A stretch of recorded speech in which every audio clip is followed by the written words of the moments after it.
கர்த்தருடைய பரிசுத்த நாமத்திற்கு மகிமை உண்டாவதாக. உன்னத பாட்டு 4ஆம் அதிகாரம் 12வது வசனம். என் சகோதரியே, என் மனவாளியே, நீ அடைக்கப்பட்ட தோட்டமும் மறைவு கட்டப்பட்ட நீரூற்றும் முத்தரிக்கப்பட்ட கிணறுமாயிருக்கிறாய்.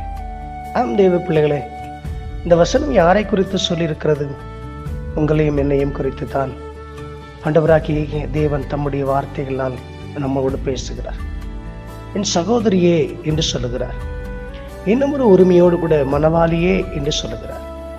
நீ என்னுடைய கிருபையினாலும் மகிமையினாலும் அன்பினாலும் ஆசீர்வாதத்தினாலும் அடைக்கப்பட்ட தோட்டம் என்று சொல்லுகிறார். ஆம், நீங்கள் நானும் தேவனால் ஆசீர்வதிக்கப்பட்டு அந்த ஆசீர்வாதத்தினாலும் அடைக்கப்பட்டிருக்கிறோம். அதுபோல இந்த உலகத்தின் பாடுகள் உபத்திரவங்கள் ஒன்றும் நம்மளை தாக்கி விடாதபடியும் கர்த்தருடைய கரம் நம்மை அடைத்து வைத்திருக்கிறது.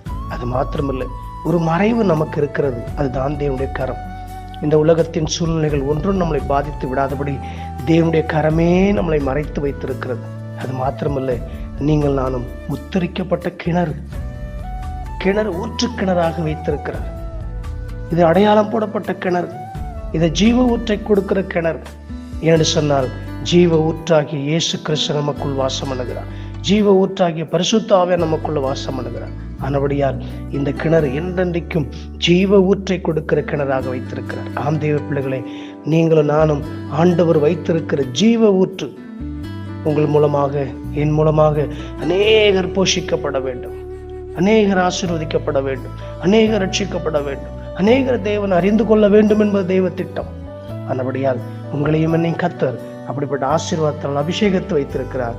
இன்றைக்கு நீரூற்றாக வைத்து உங்களையும் என்னையும் கர்த்தர் ஆசீர்வதிப்பாராக. God bless you. ஆமென்.